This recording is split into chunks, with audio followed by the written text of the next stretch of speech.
What's up, traders? Welcome to the Day Trading Show. I've got another in-person podcast for you today. This time, I'm sitting down with Clay Hodges. Clay is a representative from Top One, just like Matt Morris was. So this is kind of like a back-to-back where you got to hear Matt's story, got to hear a little bit about his background in the previous episode, and today we're going to talk to Clay about his background, his beliefs, how he got into trading.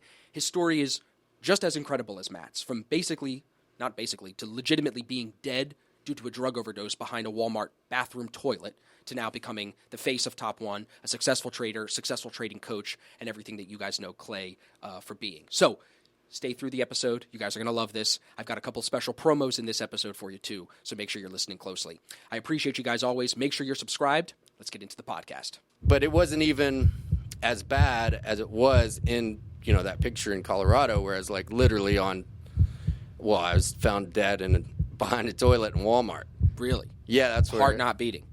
Yeah, no, I had the Narcan, like that scene. And how did trading come into the picture? But that's exactly how it came in, right? So like who showed it to you first?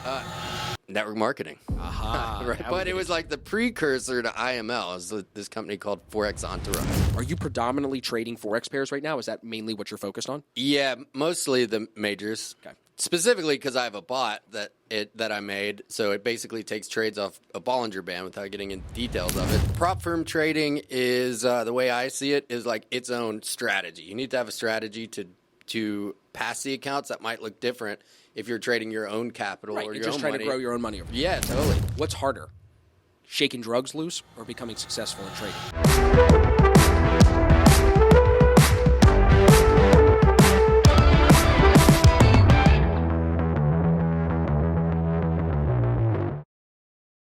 TopOneTrader is the sponsor of today's video. If you're looking to get funded, especially if you're in the US, check out TopOneTrader. There's a link in the description to save 20% off any funding challenge you take with them, and you can use it as many times as you like. So thank you to Top One for being the sponsor of today's video. Now let's get back to it. All right, traders, we are back in the studio, this time with the other face of TopOneTrader. We've got Clay Hodges sitting down with me today. We're going to talk about his background, how he got into trading, and all that fun stuff. Again, we have a group podcast between me, Clay, and Matt that you guys are going to love. That's going to be solely focused on TopOneTrader and how they are going to become one of the most popular, one of the most successful, really focusing on helping traders, one of the best firms for retail guys in 2024. So stay tuned for that. But today, we're talking about Clay. So Clay, it's good to have you here, bro. Welcome to the show. Thanks for having me. So this is cool because me and Clay have already met in person. Today was like our second time. We already broke bread a couple times, so I feel like we're getting to know each other pretty well. He already wants to start a politics podcast with me, so everybody brace yourselves. We're going to have, what did we call it, Risk On, Risk Off? I thought that'd be a cool name, Risk On, Risk Off, and then talk about how like everything happening in the world and news could potentially affect the markets or... So let me ask you, this isn't the first question I was going to start with. Okay, all right. We're already off kilt. We're off kilt. That's fine. Welcome to the show, bro. That's how I roll. Why do you care about politics, just being a trader? Oh, man. Well, on one level, just kind of like, what reality TV are you going to tune into, right?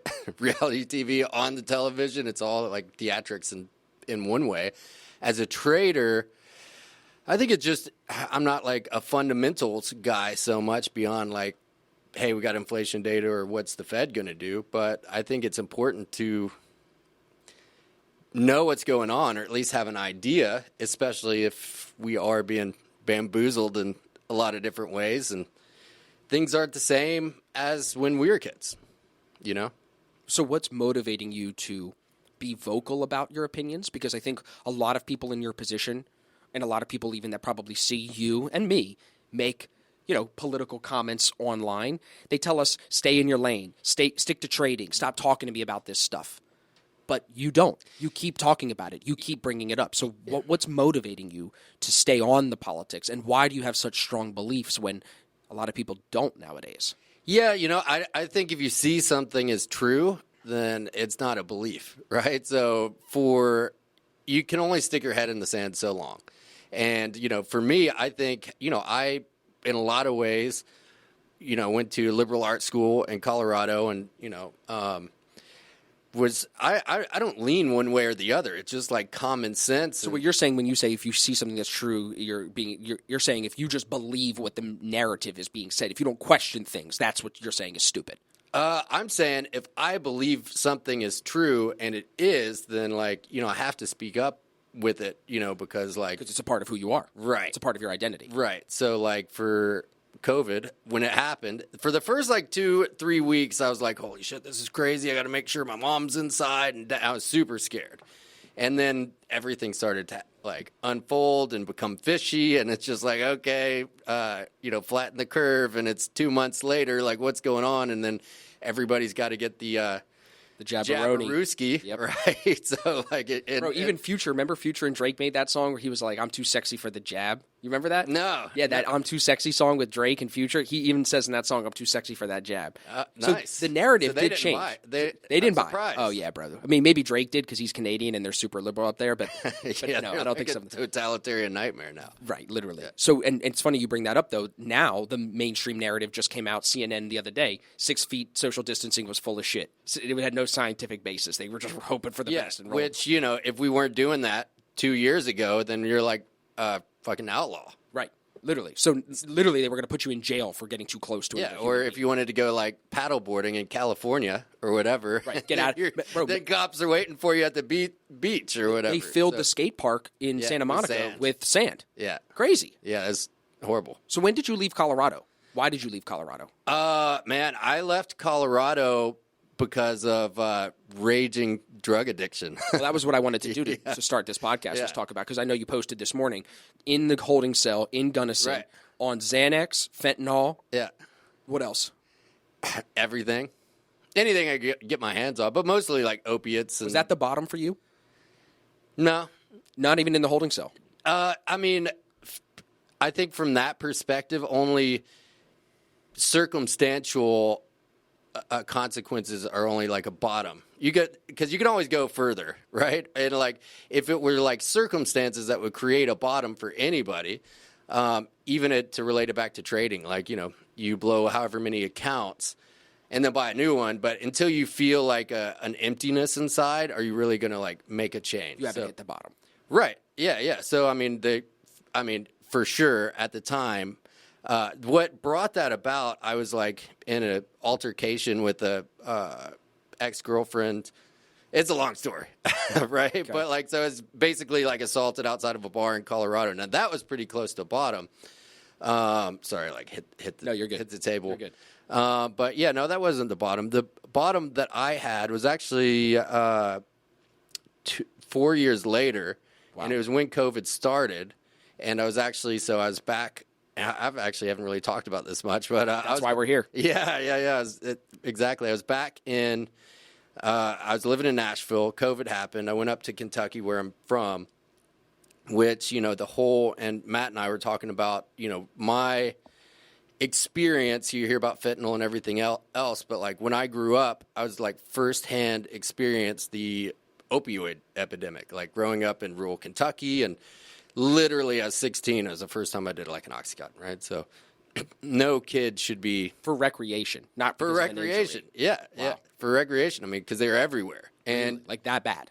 Yeah, just because you'd have these things in like Kentucky, Tennessee, Georgia, Missouri, pill mills where, you know, there'd be walk-in pain clinics where you could give the doctor, you could have like some bogus, MRI or whatever, go in, give them that so it looks official, and then, pay them cash, $500, and walk out with like a script of 180 oxys or whatever. So, wow. Yeah. So anyways, they were everywhere. Wow. Long story short. Right. And so that bottom came, I was back in, and it seemed like everything was going to hell in a handbasket when COVID started. And I was up there thinking I was going to take care of my parents because there's this big virus going on. And yeah, so actually it relapsed for a short amount of time, ran into an old friend who was going to the methadone clinic. And so, but it wasn't even as bad as it was in, that picture in Colorado, whereas like literally I was found dead behind a toilet in Walmart. Really? Yeah, that's where... Heart not beating. Yeah, no, I had the Narcan, like that scene in Pulp Fiction and stuff, and wow. Narcan's everywhere. So you're from like Philly anyways. Well, now they're saving people left and right with Narcan out there. Yeah, so I was like right at thank God that fentanyl was just now coming on the scene when I was getting better. Yeah, right? bro, because imagine if it would be now. Now people are dropping dead from taking fentanyl. Yeah, but they don't even know what it is. They're 15 and they're in high school and they want to take like a X pill or whatever, and it has fentanyl in it, and they die. Yeah, it's tragic, man. And it always seems to be like that part of the country too. West Virginia, Tennessee, Kentucky. It seems like those areas of the country were abnormally affected by pills. Yeah, so I mean, I have a philosophy about that. Let's too. Are you ready for this? Yes. So so let me ask you this. What is the demographic predominantly of, West Virginia, Kentucky, Tennessee? Poor white people. Yeah, or middle class. Yeah. But conservative, Christian, Caucasian. Yeah. What percentage of those people do you think would go along with the current 5. narrative or agenda? 5. 10. Right. Very small. So you think they wanted to kill him? Yeah. I think how else would yes, that bring down that demographic, and then also control that population in the exact same way they controlled, Compton and or whatever, crack cocaine and 80s and 90s, and which has been proven that was like, the CIA and everything else. So. Oh, yeah. Barry Seal. Tom Yeah. Cruise played the dude in a movie that was running drugs for the CIA, and some people still want to say the CIA wasn't running drugs. Yeah. There's a movie about it with Tom Cruise. Right. Yeah. Anyways, I think I say that as if that's like the arbiter of truth. It's like, oh my God, Tom Cruise did. Tom It Cruise. has to be true. Man, he got a lot of flack, and it's almost like he's cool again after that most recent Top Gun. Well, they're making another one. Did you hear Top Gun 3 is coming out? Nice. Yep, they're going to do it. And there's a whole nother Mission Impossible. He's a badass. I love Tom Cruise. Yeah, But yeah. anyway, let's digress away from Tom Cruise. So that theory, I'm sure, is shared by other people, bro, especially people. So I've heard Tucker talk about it, PBD as well. Those are big but names. Not really. So but not connecting the dots. Okay. Because I think so. Because you couldn't just release fentanyl into.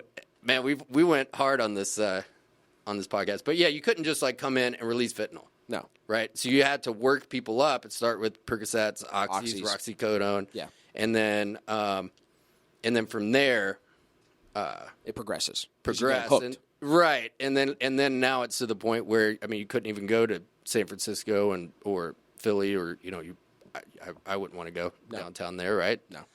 So, yeah. But anyways. Yeah. So That's my theory about it, because like, I'm sure we're going to get a couple of theories out of you on this how podcast. How else would you control a population? And, You could make the argument, bro, that they're controlling that the entire American population by feeding us fast food and putting up McDonald's everywhere and making us fat and sick. That's just one of the many ways, right? There's not going to be all the eggs in one basket. How can you can control one section of the population with the type of, music and culture that they consume, which is, really just toxic or whatever else, in the same way that you can control people with food or the water they drink, or, That's what I'm saying. So what would you say if I had to ask you, describe to me the type of government that you think America operates under? What's your answer to that? Man, I would say communist.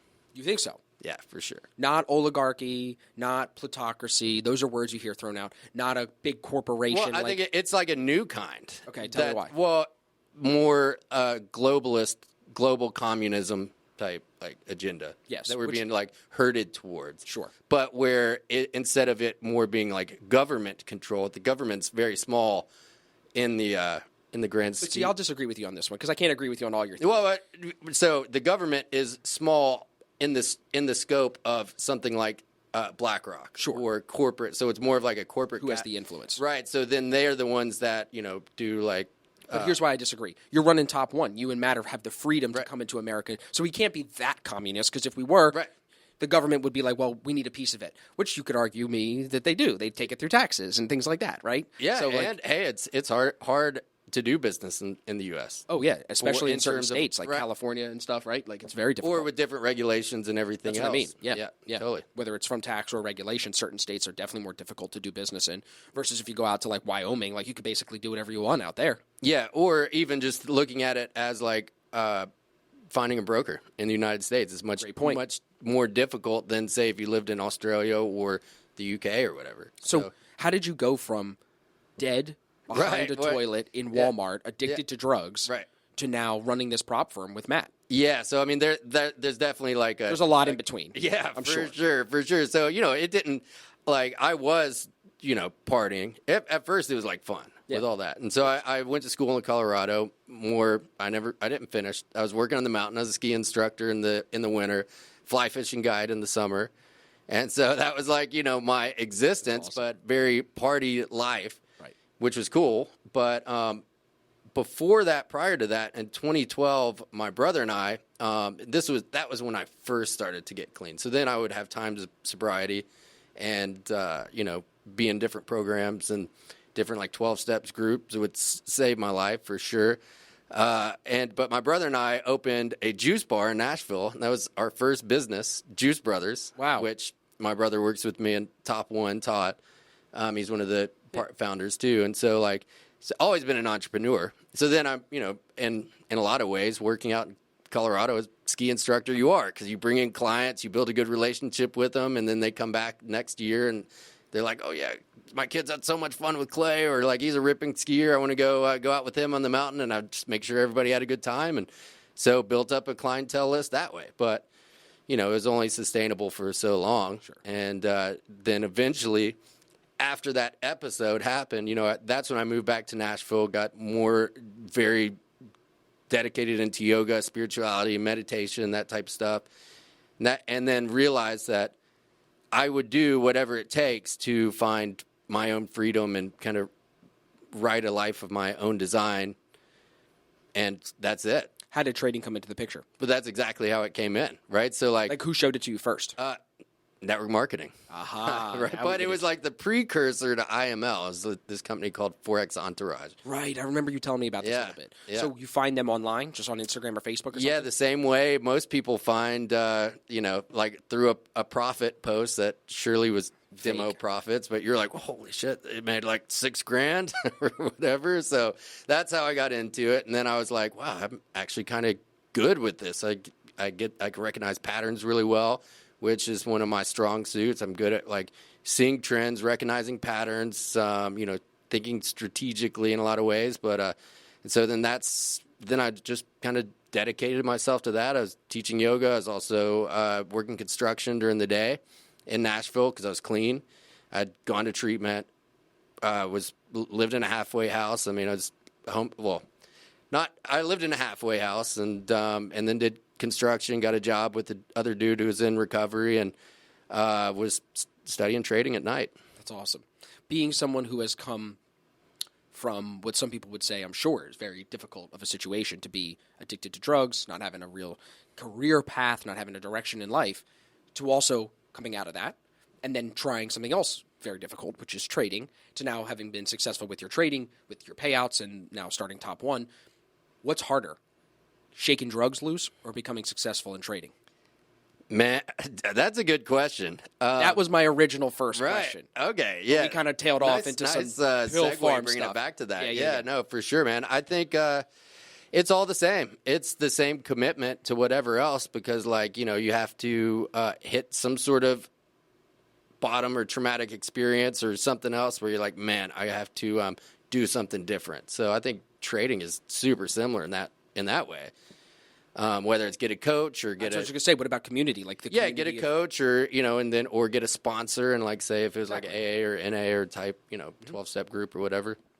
100%. Yeah, no, that's a good question, man. I think there's a ton of similarities, but really, for me, it's more like a spiritual baseline, anyways. That it's like if I can stay connected and stay committed to my own self growth, then in a lot of ways, then everything else will take care of itself. For sure.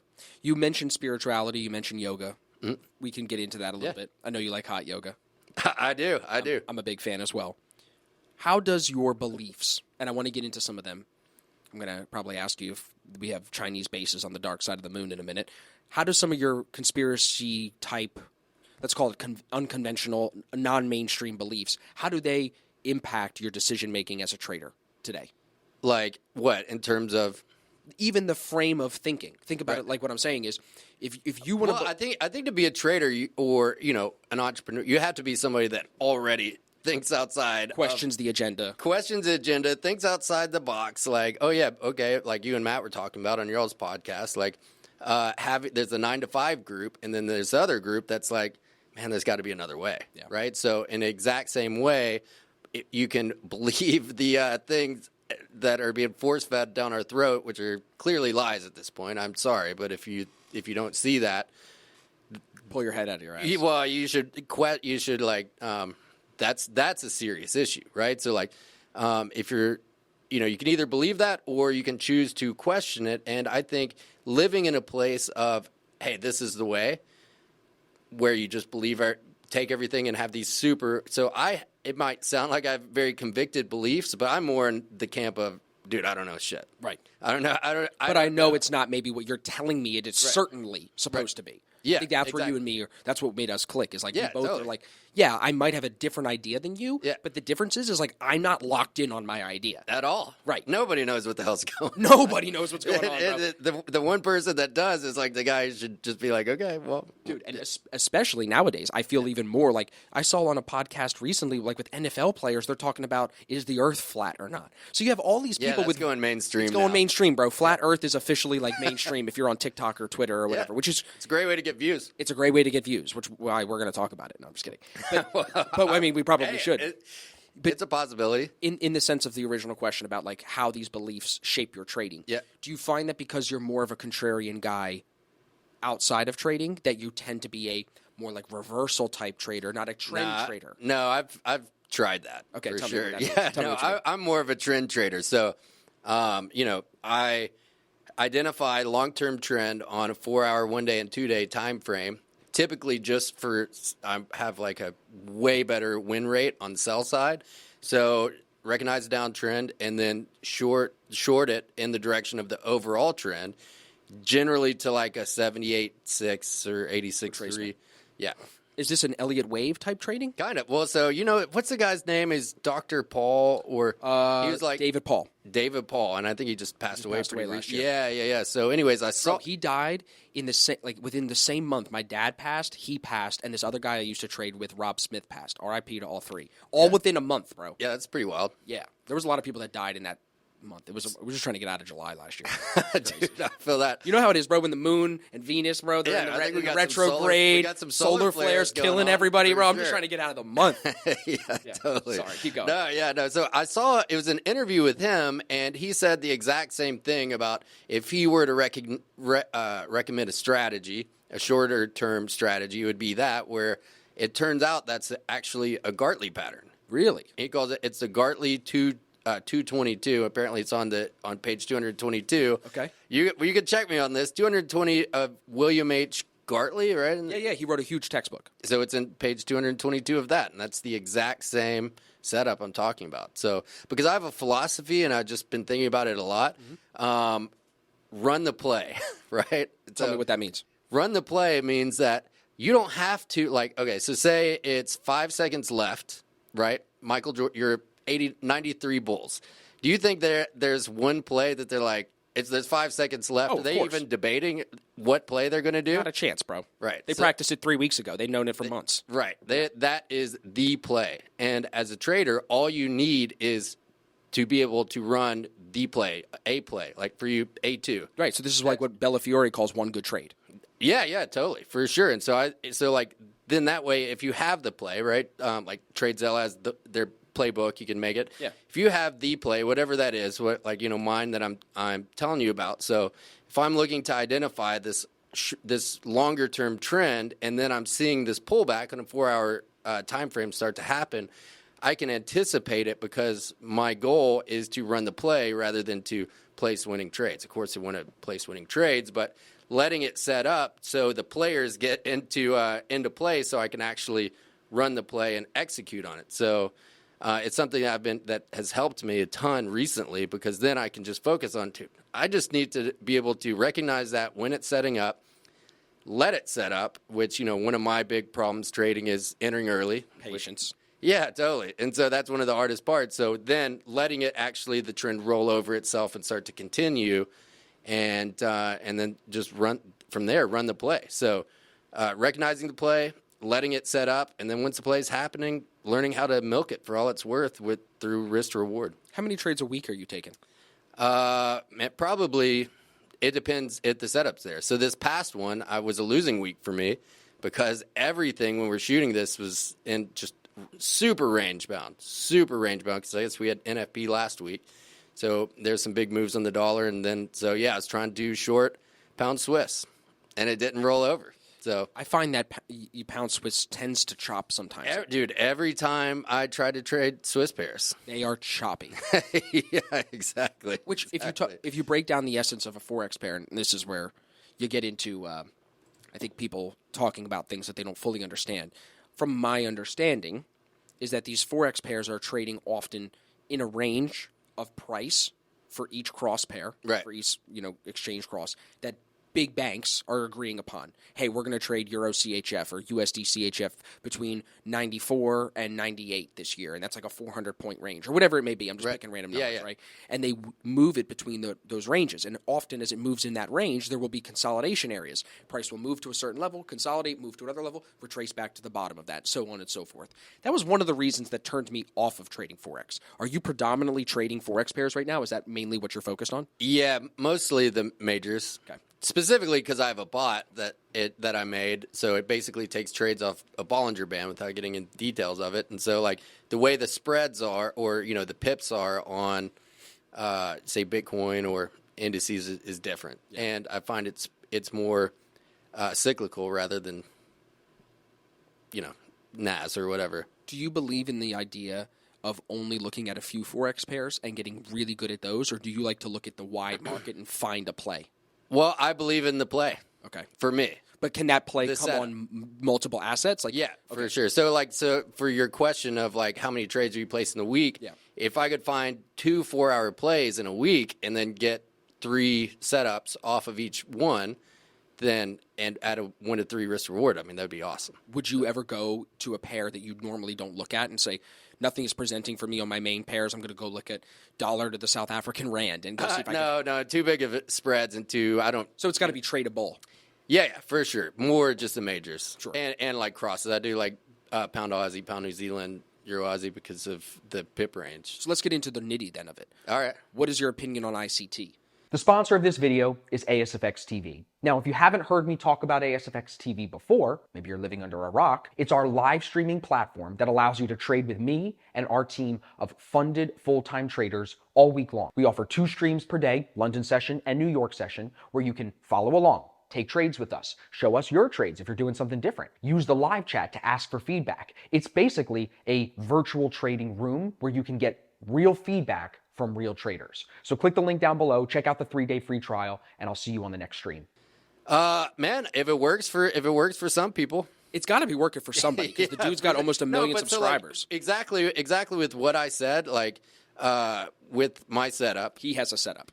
He has a play. So price when it's pulling back to that 78.6, 86.3 retracement, generally to some sort of order block or supply zone. And so, it's however you want to market that. Do you believe that he was really kidnapped by the market makers and they told him the story? I haven't been through the whole training, so I don't know. That's his marketing story. I know. I've seen that on like podcasts, so I have a crazy ass story too. So yeah, you do, but yours is much more believable. Right? Yeah, for sure. I don't know if he was kidnapped by taken to Guantanamo. But here we are talking about it. So waterboarded. Yeah, right. He did a great job of... As they're waterboarding him, they're telling him, you're going to buy on the pullback. Right. You got it? Yeah, you know what I'm saying, bro? Exactly. Like, I don't know about that. Yeah, where's the order block? Right, tell us where it is. Yeah, so... so I always thought it was funny when I was learning about that part because it was like imbalances being closed in the market, and it just seemed very...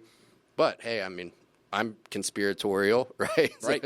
So you can't say we don't? Right. Are we sure? No. Yeah. No one's sure except him. He's the only one that's going to know for sure. But we can have our opinions about the facts and hold a loose belief about it. So, I mean, it's very, people are fanatical about it, So, I mean. Very fanatical. To the point where if we say anything too negative about it, they'll probably. There'll be some comments. There'll be comments on here. Right, for sure. I can't believe you even brought him up. You don't deserve to speak about him. That's what they'll say, bro. Yeah, and so, Isn't that crazy? I'm more of a momentum trader. Right. So I have indicators that I made, right? And momentum indicators, basically. And that's what I do to catch the trend. Do you feel like, because now one of the things on the internet with them this year is like him and Tom Dante competing and doing this Robbins Cup about who gets the better return at the end of the year. Something that ICT, dude? Yeah, something that I think about is like, if you are trying to perform and get paid out, I think your year-end P&L might look different than a guy that's trying to slowly grow an account over the course of a year. What do you think about that? I mean, that makes sense. I mean, if you're in a competition, you would, at a certain point, if somebody else has a big play, then you'd have to, more than likely, ante up, right? Ante up.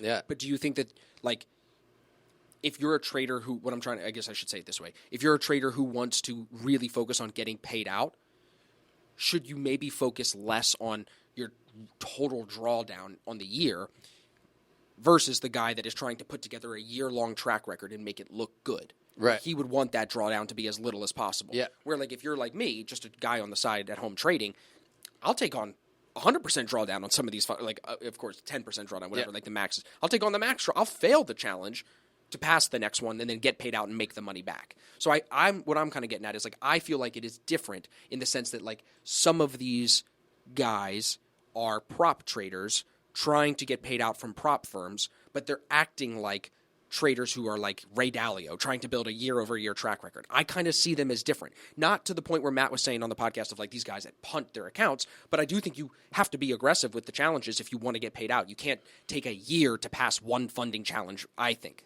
Right. What are your thoughts on that? Yeah, I think that prop firm trading is, the way I see it, is like its own strategy. You need to have a strategy to pass the accounts that might look different if you're trading your own capital or your just own trying money. to grow your own money over there. Yeah, totally. So for sure, I think that, like, when you're trying to pass a challenge, then you can take on a little more risk, and because unless you have another job or other which you should, but like unless you have unless you're doing it more of a hobby or but if you're trying to make a career out of it, then you have to step up to the plate and play ball. Yep. And I think it's a fine line between taking your time and also when the play presents itself, Being aggressive.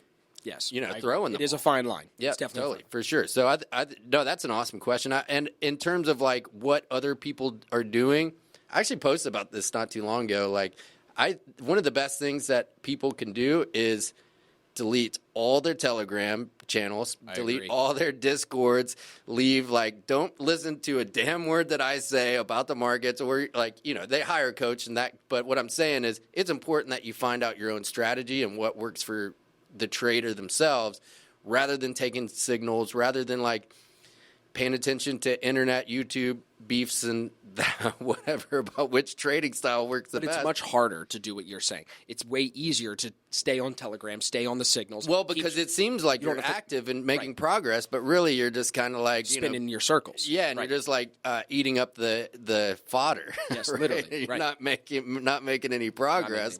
Right. So yeah, I mean, I say so for me, yeah, I mean, I really try to stay in my own lane about who I pay attention to. So like some dudes having a trade-off, like good luck. Right. I don't even care. Exactly. Yeah. So it almost makes me feel, yeah. It's for the views. It's for the views, 100%. So when you're doing something for the views, what are you doing? What are you selling? That's all I want to know. Yeah, it has nothing to do with actual trading. Like, what book are you selling me? Right. What event do you have coming up that you want to sell? That's what I always think. Yeah, I mean, so that gets back to the reality show. Like we talk about it at the start. Like, so is it going to be like a reality show of what's going on with the Iowa caucus, or is it going to be a reality show of which SMC trader is like going to box the? I'm sure they'll be doing boxing matches soon. You know, 100%. Yeah. Some of them have already asked me about being involved in that. I told them if they ever do a boxing match, because of my old job when I was an MC for bar mitzvahs. Oh, okay. I said, listen, let me host it. I'll be the announcer out there. Would be sick. I'll come out in a Speedo with candlesticks on it, and I'll host it in a Speedo, and I'll be like, all right, in this corner we got ICT, and in this corner we got whoever. You know what I mean? Yeah. And let them go at it. And honestly, it would be so entertaining to It would be watch. fun. Does it have anything to do with trading? No. Zero. Big zero. Yeah. Absolutely not. So how much does the presidential election coming up this year influence your trading? Is that going to make an impact on strategy for you? Well, the more I pay attention to it, then, the worse my trading is. Yeah, just taking up your time. Is that what you mean? Totally, dude. Just watching, scrolling on some bullshit on Instagram. Do you even think that the president has an important role? I'd like to think so, but probably not. Same, bro. That is the same answer I give. I'd like to think so. I think the president lost a lot of his power when you look back to like JFK. I think That's when everything changed. And then the Federal Reserve and took us off the gold standard in '71 with Nixon. Yep, the Federal Reserve. That was it. That was the end. I mean, I'm a big Ron Paul fan. And actually, I'll tell you who I'm a huge fan of is John McAfee. Really? Oh, dude. Tell me why. Man, I mean, it's such an interesting. The late John McAfee. We have to say. If you believe he's really dead. Yeah, well, I think he is. You think he's dead? Oh yeah, they took him out for sure. You think so? Definitely. He knew a lot. I mean, so when he made Norton Antivirus, right, and McAfee, systems or whatever, their first contract was like the Defense Department. So and that's so why. he had, and who was the administration then? 90s. Clinton? Yeah. Yeah. So he had all that information. Yeah, bro. Dude, so he knows a lot. Exactly. Yeah. That's why he's like such a crazy guy. And like, it's just interesting. Of course, he ran if you want to see an interesting speech, it was his closing argument when he ran on the libertarian ticket. I forgot that he ran. Yeah, in 2016, dude. And he's like, he actually like kind of halfway sobered up for it. Like that thought alone, John McAfee sober is fine. Oh yeah. Did you see his interview with PBD? Yeah. Where the guy has the gun at the door, bro. Yeah, that's a crazy interview. Knock on the door and Dude gets the gun out. Yeah, and PBD was like, it was one of the most intense, craziest interviews. But no, it's everything that's happening right now in terms of like surveillance and government overreach he was talking about. So back in the late 90s, early 2000s. Yeah. An interesting thing is like his connection to that, like the condo deal in Miami. Educate me. Don't know anything about Really? what you're talking about. Tell us. Okay. I don't know if this is true or not. So, but like, I think it is. There's a lot of dots. So supposedly, remember the, that condo that was like, collapsed? Yes. In Miami? Supposedly, and that happened like 2 days after he was suicided. I didn't realize that. Yeah. Okay. And apparently he had a dead man switch, which was like, you know what that is? Yeah, where if he dies, this guy releases all the info. Right. And so like, and apparently he was in that building. Well, he owned a condo there. Really? Yeah. And so then if you look that up, this almost confirms it more because then fact checkers are like, John McAfee did not own a condo. And see, now this is where it gets tricky because it's like, did the fact checker tell the truth? Right. No, or is right now, how deep does this go? Yeah, for sure. Oh, that would be wild, Yeah, bro, if they got him and the dead man switch at the same time. Well, or just like different, who knows what, they ran up in there, took stuff, and then, of course, whatever happened, that was super tragic. A lot of people died. Could be died. a coincidence, but there's also dots. This is the problem. I don't think so, though, right? Right. What is that? Like, how many condominiums just randomly collapsed? None have collapsed since. Well, what is it, Building 7? Right, well, that was back in the other one. That was way back in 2001. Yeah, but so, that was sus. Yeah, that definitely is sus.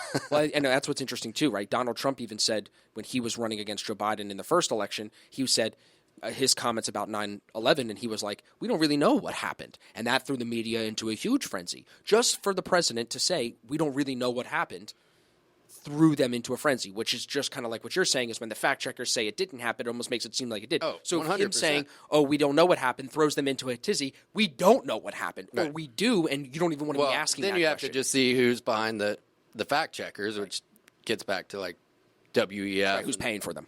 That's all. Yeah. Yeah.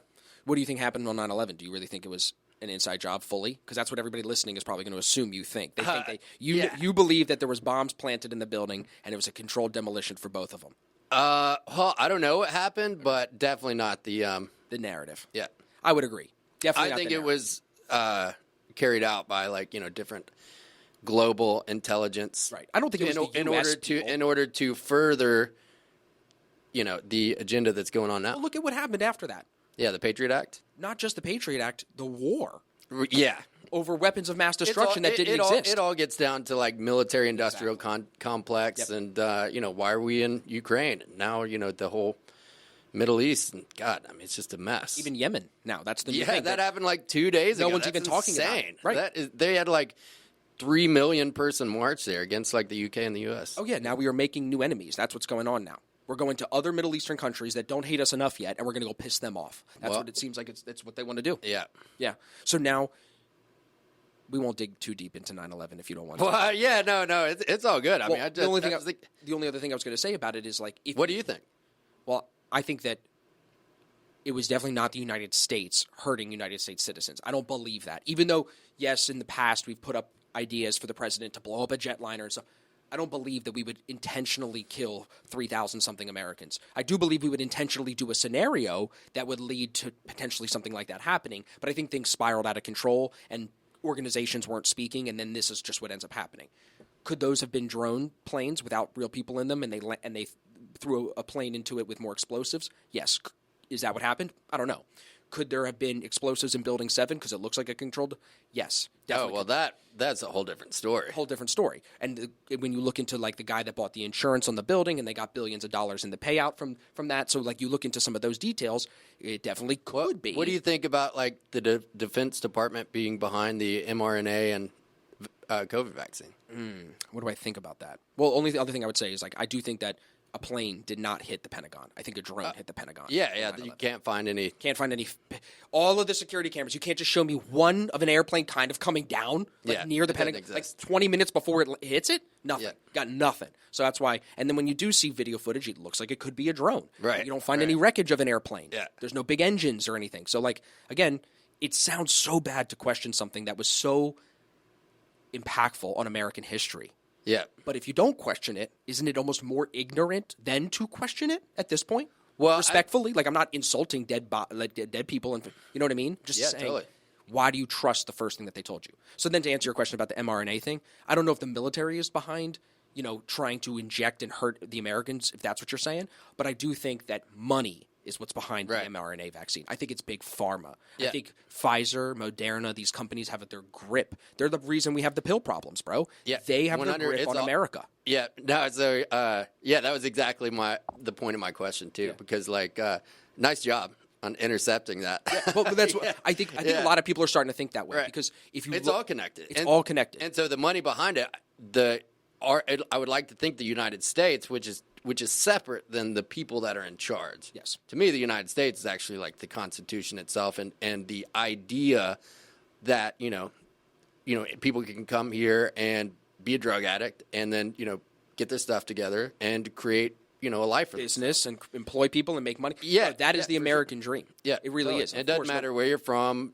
color, all that stuff. So. What I'm more concerned with than the government and their mRNA vaccines is the government letting illegal people into our country that are not women and children. They're aged men that are military-bodied people. That's way more concerning to me that shit's than a vaccine terrifying. that, honestly, you still, for the most part, could have chosen to not get the vaccine. Would you have lost your job? Yes. But if you prided yourself on choice, you could have not gotten the vaccine. Like Djokovic, like myself. Right. I only had one COVID test my whole bout here. My wife has never been COVID tested. So some of us still had choice. You have no choice about these people coming over the border and then being shipped to the cities, like I said to you at the breakfast, that have outwardly said we need more voters in this district, put them here in this. That's why they're putting them in certain high schools. Like right now there was a high school in New York that the school told the kids, stay home today. You have to learn virtually. What? We have to put people here. They're only going to keep them there this year, bro. After this election, those people will disperse. They'll leave the cities. But they're going to do their best to keep them in those districts that need the blue voters because the government thinks that if we let these people in, they'll vote for us. And we need extra support because they're scared of Donald Trump. That's what it's telling me. They are so scared of Donald Trump and the Republican Party that they would let 300,000 people a week come into this country illegally. So if you're that scared of Donald Trump, that should tell you how many people in this country support Donald Trump, which is why when you talk about election fraud, I don't even need to talk to you about ballots. I'm just talking to you about moving bodies that could be voters to certain places to sway the election. Yeah, and the thing is about that, without going too deep on it, is that like, because somebody commented on your page when you're talking about this, and they're like, "Oh, Austin, that's racist." Stick to trading. Yeah, for sure. And the thing is that like the places where they're sending those people in like Chicago or like New York, and the kids can't even go to school. It's like inner city, and mostly those are like minority groups that live there. So actual Americans that live there are being told to move out, or they can't. So like, how does it end, bro? Tell us, how does it end? Do you think it ends in civil war? No, you don't think so? No. I don't want to like just project that out there because it's too scary of a thought. Of course, it's scary. But You know, like the movie that came out. It's coming out. Yeah, Predictive programming with that. well, there's another one coming out, literally called Civil War, where Yeah, it's that's like what I'm talking about. Yeah. So that one's coming, but they had the one Leave the World Behind with Obama producing it. Yeah. That was talking about like a power outage, and that movie made it very clear that Obama thinks black people hate white people. In that movie, I think he perpetuated more racism. That's the problem too. Is like the more we divide each other, the more likely it is that we end up in a civil war. Well, it's because the flip side of that, as soon as everybody figures out that like we're all getting screwed, and like the purpose is If to only- divide us. Right. If we could just come together, then that that power wouldn't be there. So divide and conquer. It's like the oldest trick in the book. If you think about it, even DEI is a way to separate people, separate the for gays sure. and the straights. Well, if you get somebody so established to their identity, they'll hold on. I've learned this from Matt a lot. People will hold on to their identity because it's who they believe they are. So if you can subscribe to something and say, "Hey, this is who I am," then you will hold on to that because, like, if you take that away, they have to ask themselves, like, "Oh, fuck, who am I?" Which is like the hardest question to ask. So, like, when I was getting clean, I had to go to that place, and so like the thing is they perpetuate this identity politics and everything else, but to try to get people so subscribed to that. So then, of course, people will war with their family, just like it happened over like Thanksgiving and Christmas, and like people that got the jab and people that didn't. It bothers me so much, bro. It bothers. Yeah, dude, it's tragic. I mean, it just complete manipulation, and that, just to circle it all back, is like why, I feel like you have to speak up and then kind of plant some seeds along the way. But beyond that, it just the criteria we're being dealt right now. Maybe if it was the Middle Ages, then we'd be talking about like raiders coming in. Bro, to be honest, I've I've had some scenarios in my life recently where I do wish it was the Middle Ages, because back in the day, bro, if somebody pissed you off enough, right, just get rid of them. Yeah, or at least you wouldn't be like sitting around the fire on your iPhone. Right, Literally with your family. That'd be a pathetic existence. Yeah. We've walked miles and miles, that? and now we're just going to sit here on our iPhone. Yeah. Who would do something like that? So let's do this, since I want to wrap this one up. And then we'll do the group for one. sure. So for everybody listening and watching, we are going to do a group podcast here, filming it today with Matt and Clay, which is going to be all about Top One. We got a little bit off of the trading, but that's okay. We did. That's okay. We went a little crazy. Clay is going to be back on the podcast. I wanted to just do this one today to kind of set the stage. We'll do another one, you and me, where we'll do maybe totally. more. Let's do it. It That'll would be fun. We could do one where we do something. I have another studio we could use potentially, like an office space, where we could do some trading and like have a screen up and do some that'd be charts. sick. How do you see a chart versus me? We could do some fun stuff like that. Yeah, I But love that idea, dude. Let's rattle off a couple conspiracy theories for you so we can get your take on it. Okay. The UFO situation going on right now with all of these flying objects clearly being put on video. Yeah. Thoughts? Well, the thing that happened in Miami is pretty wild. I don't know what that was all about. But again, I got no. How are you going to tell me there's 10-foot aliens in the Miami Mall, but I got no video of it? Yeah. Everybody's got a goddamn cell phone in their hand stuck to them at all times. Look, I can't even do a podcast without it being within reach. Right. Supposedly they're like taking those phones away, but I don't know. Supposedly the aliens make it so that you can't record them. Oh, is that what they're I hear saying? a lot of things. Show me a goddamn video. So, all right, put the Miami situation aside. yeah. Let's go real, because we got real video well, footage. David Fravor, Ryan Graves, all these guys that are Air Force pilots. Yeah, I Navy mean, people. to me, it's obvious that there's Something's going on. Well, what is it? no, to me, there's obvious that there's other life, and it's not. Okay, so you don't think it's the U.S. government? You think it's other life from another planet? I think there is, but So you think it's both? yeah. I think it might be us in a lot of different ways. Okay. Or different. Who knows? But Wanna to hear me, something with the UFO stuff, I don't even care because like our country's in such bad. Yeah, like fuck the UFOs. Yeah, who cares? Man? Right, they're not hurting us, bro. They're We not hurting we us. got These- 300,000 illegals coming across the border. You're worried about a little ball flying in the air? Yeah, and you got like Klaus Schwab talking about like the power You'll grid eat bugs. going down. Right, and and us having to eat bugs and being happy about it. So to me, like bring on the aliens. I think they could probably run shit. They might better be able to than help us out. dude. Totally. You want to hear something crazy? So this is a Alex Jones thing. He was like, or maybe it wasn't Alex Jones. It was somebody who was like on a podcast I was listening to, and he said he was like, "Oh no." It was Joe Rogan had Everlast, the guitar player, on his podcast years ago, and Everlast was talking about how like he got real high, went down this rabbit hole on YouTube, and he was talking to. He finds this video. He's talking to his wife about it. This kid, world's smartest kid, predicts or makes the assumption that when the CERN Large Particle Collider was turned on, something happened that knocked us into a parallel universe. And we are not in the same universe that we were in the 1990s and early 2000s. Wouldn't that be interesting? Dude, the particle collider is crazy.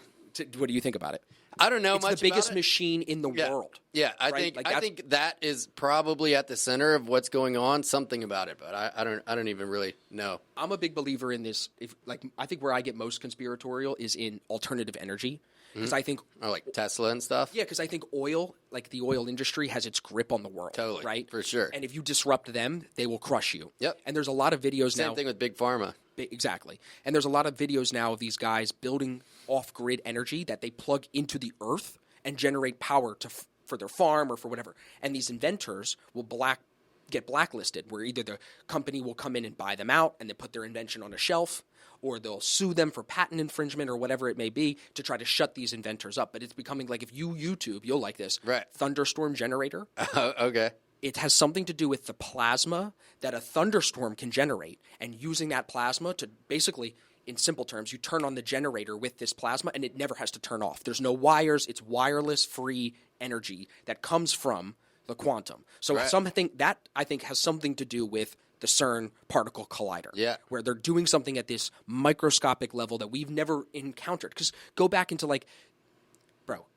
Middle Ages. What was the smallest thing we could study with a microscope, if we even had them at that point? Right. And think about how over time we're going smaller and smaller. Now we got quarks and these things that are so small you can't even see it with your eye. Yeah. Right? So we can keep learning and finding out information. I think people forget that. I think people think a lot of the time that we have figured it all out.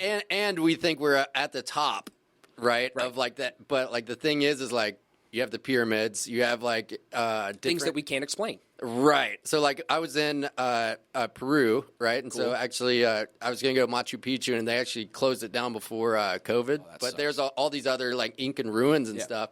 And these stones were like the size of this room that were like laser cut. Yep. But they said what they did is like the Incans who like, dude, I'm like LeBron James when I go there. Right, because they're very small people. Right. Yeah. So they took the granite out of one side of this ravine, like took trees basically and turned them into roller logs and then rolled them down the ravine to the other side. I don't know if I believe that. Yeah, exactly. And then like, so I'm like looking around at all these, all the people on the tour like, wow, that's so interesting. I was just like, right. See, I can't go on those tours, bro. If I go on those tours, I'm the one that's a shit starter. yeah. So the tour guide hates me at the end of it, The tour bro. guide, he was like, yes, sir. I was like, so what about the possibility? And he was like, oh, the alien guy. Yep. I knew there's always an alien guy. Of course. And then like everybody on the tour were like pointing at me and laughing. Like, But isn't I that was crazy? being ridiculous Just even for thinking- questioning it. Yeah, and it's like you mean to tell me that like they actually did this in whatever year it was without any type of like super advanced technology? Same thing with like Egypt and the I think pyramids. that's all older than they tell us. They're clearly lying about the timeline. Yeah. Graham Hancock and all these people have put out so much research. Oh man, his show on Netflix is He's awesome. one of my favorite Yeah, he's people a to cool guy. study because, again, like when he's on Rogan, those are awesome this episodes. They are, and this is good because it ties it into trading. Like when you get into trading, a lot of people I think will talk down on it. They don't believe on it, kind of like what me and Matt spoke about. Well, what's the same thing with Graham Hancock? He wrote a book in 1995 that people said was all bullshit. Right. 15 years it took for every single thing in that book to basically become proven fact with geology and hard evidence. It took 15, 20 years for people to finally believe that what he was saying was legit. Right. So think about the conviction that he must have through those years of being ridiculed to now come out and get his big bag on his Netflix Right. show. And it's good. Or like David Icke. Same thing. Yeah. David's a little more crazy. Yeah, yeah. But Graham would say things Right. that were then proven over and over. So think about that type of conviction. I think for traders, we have to have that type of self-belief and conviction in ourselves. For sure. That's why I love this shit so much because it's questioning the narrative and then using real evidence, no matter how long it takes to figure it out, to prove it. And whatever you do, like don't go from one thing to the next thing to the next thing to the next. If you like the smart money stuff, then stick with that. Because and 15 just, years of smart money, you'll be really become good. a pro at running that play, right? So for me, I started to have success with the pullbacks on trends, and then just really like started to create my system and indicators just to really help me identify that actual play itself. So like if you are determined enough, whether it's you're wanted to prop trade or whatever else or all of the above, I think you should because of the upside potential that you can. Just don't get discouraged or think you're a piece of shit or whatever because you fail a challenge, because it's a part of the learning process, and it's super, super, super hard, So like, Dude, I think that's a great place to put a pin in it. yeah, that works. This was a quick hour, wasn't it? Oh, dude, I could do this all day. I know. That's why we got to do another one. But this has been really good. Yep. So for everybody that wants to connect with you, Clay, Instagram? Yeah, Instagram, Clay B. Hodges and clay.b.hodges. There's other like scam accounts that isn't me, so make sure it's like the verified one. Yeah. And also on my YouTube, which I'm rebranding Clay B. Hodges, so it's all uniform with my name. And then, of course, anything with Top One. Good. Yeah. Love it. All right, friends. We're going to put a pin in it. Like I said, I'm going to sit down with both of the guys. Now we're going to have Matt and Clay come in. So make sure you guys tune into that episode. We're going to have that either come out a couple of days or whatever after this one probably.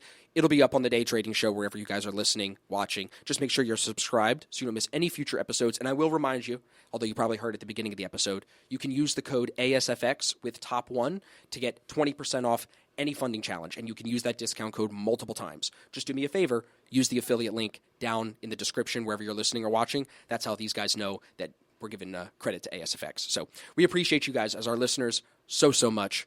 Can't wait for the next one. Make sure you're subscribed, and we'll see you there.